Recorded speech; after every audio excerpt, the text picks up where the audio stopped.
السلام علیکم ورحمۃ اللہ وبرکاتہ۔ الحمد للہ وحدہ والصلاة والسلام علی من لا نبی بعدہ، اما بعد فاعوذ باللہ من الشیطان الرجیم، بسم اللہ الرحمن الرحیم۔ فخلف من بعدهم خلف اضاعوا الصلاة واتبعوا الشہوات فسوف یلقون غیا الا من تاب وآمن وعمل صالحا فَأُولَئِكَ يَدْخُلُونَ الْجَنَّةَ وَلَا يُظْلَمُونَ شَيْئًا۔ صدق اللہ۔ خواتین و حضرات، اسٹوڈیو اسلام میں آپ کا استقبال ہے۔ ریاض الصالحین کا سلسلہ آپ کی خدمت میں پیش کیا جا رہا ہے۔ آج جو باب ہے فضل الجوع و خشونۃ العیش، یعنی فاقہ، تنگی اور کھانے پینے اور لباس وغیرہ میں اپنے نفس کو روک کے رکھنا، اور ہر وہ چیز جو انسان کو بہت پسند ہو اور اس کو حاصل کرنے میں ایمان، اسلام یا عمل سے دور ہو جائے یا عمل سے روک دے، اس سے پرہیز کرنے کا بیان، یعنی فاقہ اور تنگی۔ سب سے پہلے جو امام نووی رحمۃ اللہ علیہ آیت اس میں لائے ہیں وہ سورہ مریم کی ہے۔ آیت یہ ہے فَخَلَفَ مِن بَعْدِهِمْ خَلْفٌ أَضَاعُوا الصَّلَاةَ۔ یہ آیت سورہ مریم میں بہت سے نبیوں اور ان کی امت کا ذکر کرنے کے بعد یہ آیت کو لایا گیا۔ کہا گیا کہ ان کے بعد، یعنی نبیوں کے بعد، ان کی امتیں نے، جو ان کے جانشین ہوئے ان کے امت، انہوں نے سب سے پہلا کام یہ کیا کہ نماز کو ضائع کر دیا، یعنی نماز کو بھول گئے، چھوڑ دیے، بے توجہی سے پڑھے، جب چاہے جب پڑھے، جب نہیں پڑھے نہیں پڑھے، دل میں آیا پڑھے، دل میں نہیں آیا نہیں پڑھے، نہ وقت کی پابندی، نہ خشوع، نہ خضوع، نہ خوف۔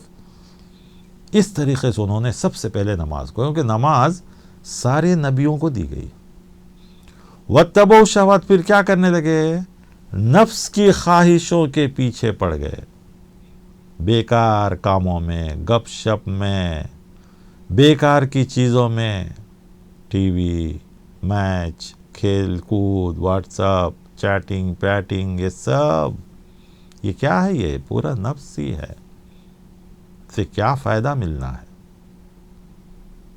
یعنی اللہ کی یاد سے غفلت اور دنیا کے کام میں مشغول حد سے زیادہ۔ تو کیا ہوگا؟ اللہ تعالیٰ کیا کرے؟ چنانچہ ہم جلد ہی ان کو جہنم کے عذاب سے دو چار کریں گے، اس میں ڈالیں گے۔ غی کہا گیا، یہ جہنم کا ایسا طبقہ، ایسا حصہ ہے، اتنا خطرناک ہے کہ اس سے دوسرے جہنم پناہ مانگتے ہیں۔ اللہ اکبر! جہنم کی جگہ بھی ایسے ہیں جس سے جہنم خود پناہ مانگے۔ دنیا میں بھی ہم کہتے نہیں، بعض چور بھی بڑے چور سے، ڈاکو بڑے ڈاکو سے بھی پناہ مانگتے ہیں، تو اس طریقے سے جہنم بھی اس غی سے پناہ مانگتے ہیں۔ الا من تاب، لیکن پھر یہی کہ آدمی کو نا امید نہیں ہونا ہے۔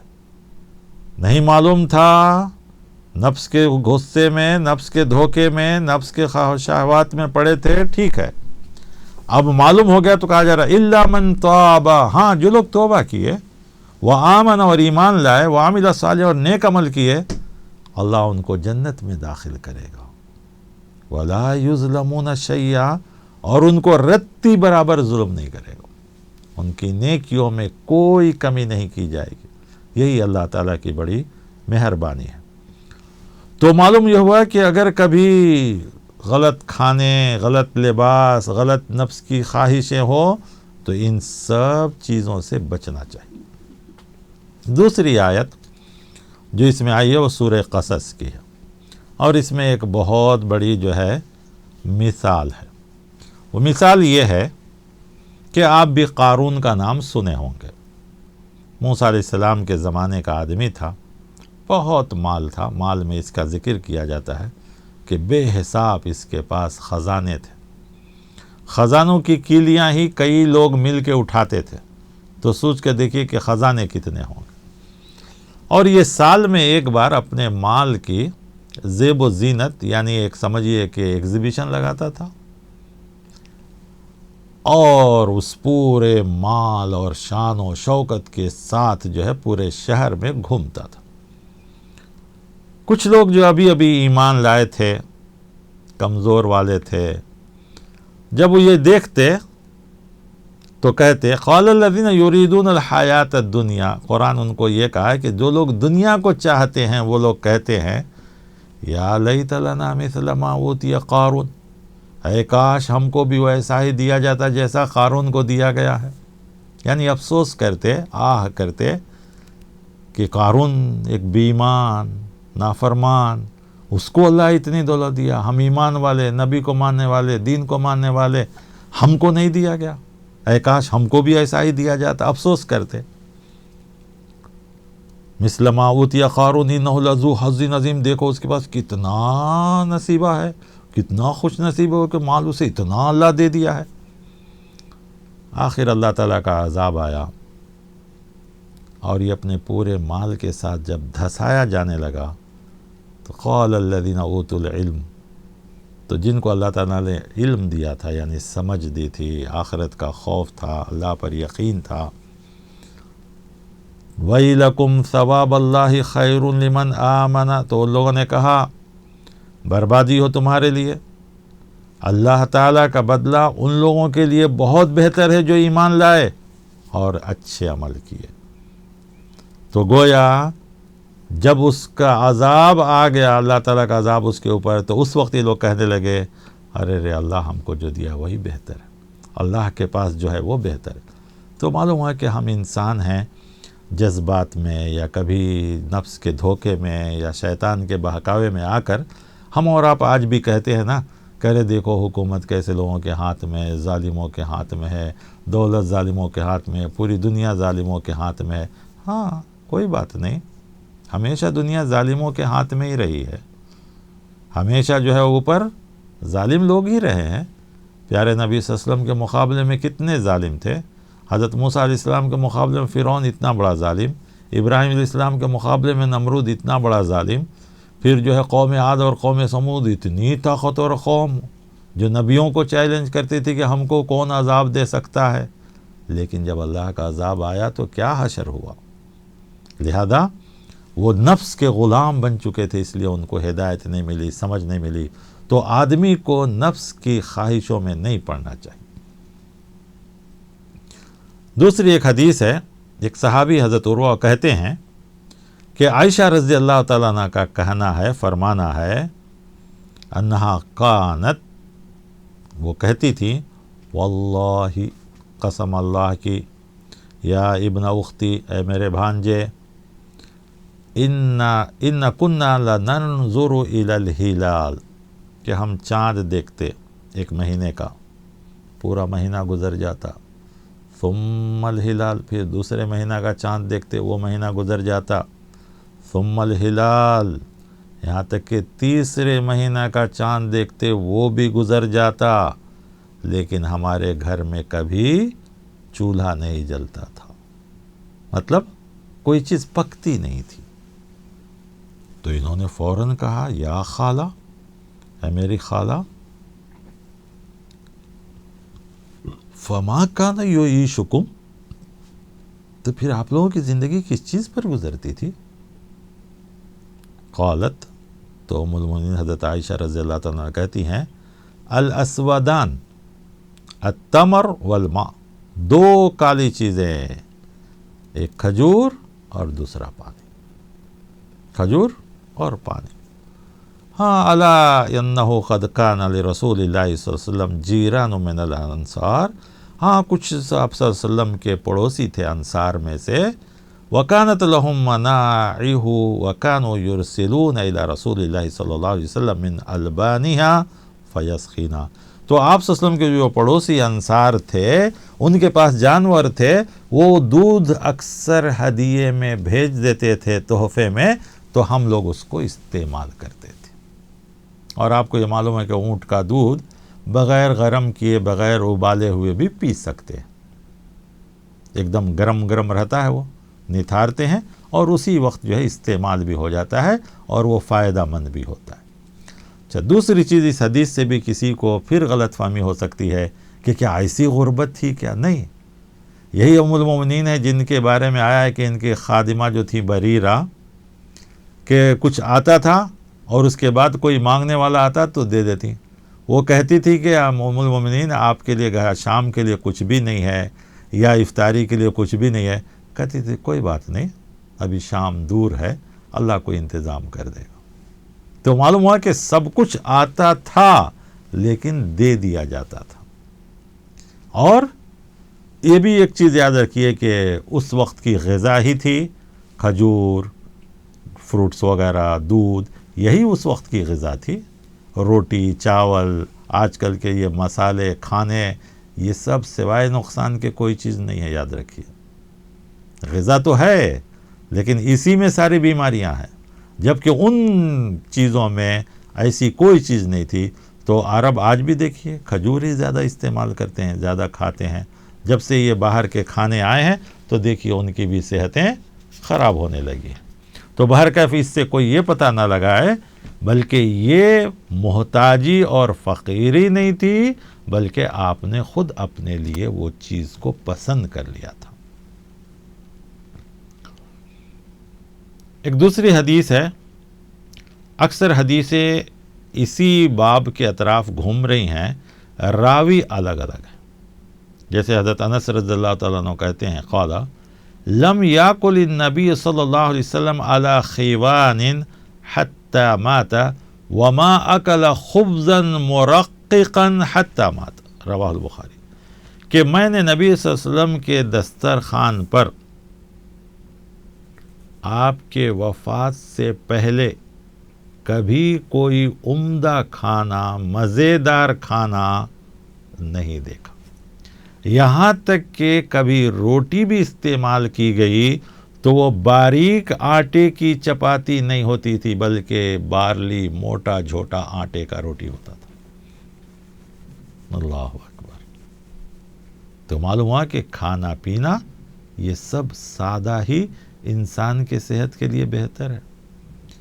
آج بہت سے انسان ہیں ڈاکٹروں کے یہاں جاتے ہیں، اگر کہا دیا جائے کہ یہ چیز سے آپ کو بیماری ہے تو ہم فوراً بیماری کے ڈر سے کھانا چھوڑ دیتے ہیں، لیکن عذاب کے ڈر سے گناہ چھوڑنا مشکل ہے۔ بیماری کے ڈر سے کھانا چھوڑ دیتے ہیں، گھر میں بھرا ہے، سب کچھ ہے، کھا نہیں سکتے ہیں۔ کسی نے بڑا اچھا کہا ہے کہ اس وقت جو چیز بھی کھاتے تھے وہ خالص ہوا کرتا تھا، تھوڑی سی چیز بھی کھاتے تھے تو انسان کے جسم کو غذا کی جتنی ضرورت ہے اللہ تعالیٰ اس میں وہ پورا کر دیتا تھا۔ اور ویسے بھی آپ کو معلوم ہے کہ دودھ، کھجور میں اللہ تعالیٰ نے یہ ساری صفتیں رکھی ہیں کہ کھجور میں بھی ایک انسان کے جسم کو جتنی چیزیں چاہیے وہ سب چیزیں رکھی ہیں، اور دودھ جو خالص دودھ ہے اس میں بھی اللہ تعالیٰ نے وہ ساری چیزیں رکھی ہیں جو انسان کے جسم کو کہا گیا۔ اسی لیے خاص کر دودھ پینے کے بعد جو دعا کہی گئی ہے، یہ دودھ پیتے وقت جو دعا ہے وہ یہ کہ اے اللہ اسی میں برکت عطا فرما، اللہم بارک لی فیہ وزدنا منہ، کہ اللہ اسی میں برکت عطا فرما اور اسی میں زیادتی عطا فرما۔ تو اکثر یہ تیل، مسالے، چربی، یہ ذائقہ، یہ منہ کا مزہ، یہی سب صحت برباد کرتی ہے۔ ہمیں ان سب چیزوں کو محض اپنے نفس کے لیے، نفس کی خواہشوں کے لیے، کہ تھوڑی دیر کے منہ کا مزہ اور ہمیشہ کے لیے بیماری، اس سے بچنا چاہیے۔ وعن ابی ہریرہ رضی اللہ عنہ قال خرج رسول اللہ صلی اللہ علیہ وسلم ذات یوم او لیلۃ، حضرت ابو ہریرہ کہتے ہیں کہ ایک بار آپ صلی اللہ علیہ وسلم، دن تھا یا رات تھا یاد نہیں ہے ان کو، وہ کہتے ہیں کہ دن ہے یا تھا رات تھا، بہرحال آپ گھر سے نکلے۔ فیضا ہوا، تو اچانک انہوں نے دیکھا ابو بکر و عمر رضی اللہ عنہ کو کہ بھئی یہ دونوں بھی گھر سے باہر نکلے۔ آپ نے پوچھا ما اخرجکما من بیوتکما هذه الساعة، بھئی اس وقت میں تم لوگ گھر سے نکلے ہو، کیا بات ہے؟ قالا، تو ان دونوں نے کہا الجوع یا رسول اللہ، بھوک، ہم دونوں بھوک سے ہیں، کھانے کی تلاش میں نکلے۔ قال تو آپ صلی اللہ علیہ وسلم نے کہا وَأَنَا وَالَّذِي نَفْسِي بِيَدِهِ اور رہا میں قسم ہے اس ذات کی جس کے قبضے میں میری جان ہے لَأَخْرَجَنِي الَّذِي أَخْرَجَكُمَا مجھے بھی وہی چیز گھر سے نکالا ہے جو تم دونوں کو نکالا ہے.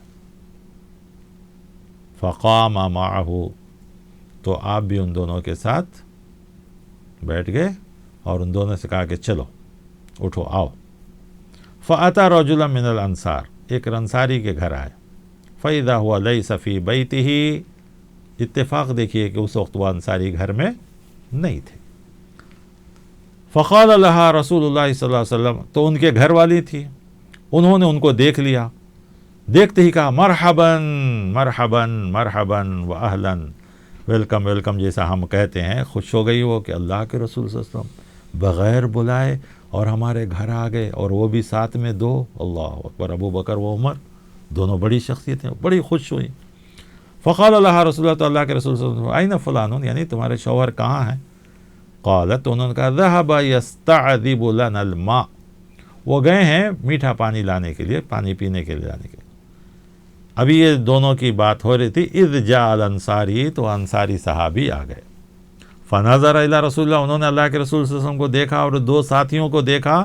قال الحمدللہ ما احد اليوم اکرم اضیافا منی آج کے دن مجھ سے زیادہ خوش نصیب مہمان نوازی کرنے والا کوئی نہیں ہو سکتا, اس لیے کہ میرے گھر جو مہمان آئے ہیں وہ پیارے نبی صلی اللہ علیہ وسلم اور حضرت ابو بکر اور حضرت عمر دونوں ساتھی ان کے ہیں.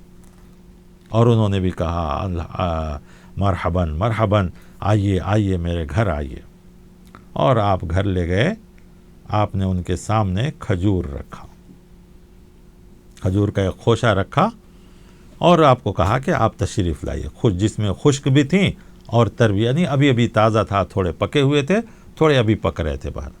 اور کہا اللہ کے رسول صلی اللہ علیہ وسلم آپ نے کھائیے. اس کے بعد وہ صحابی چاقو اٹھا لیے بکری ذبح کرنے کے لیے. تو آپ صلی اللہ علیہ وسلم نے کہا تم اس بکری کو مت ذبح کرنا جو دودھ دیتی ہو.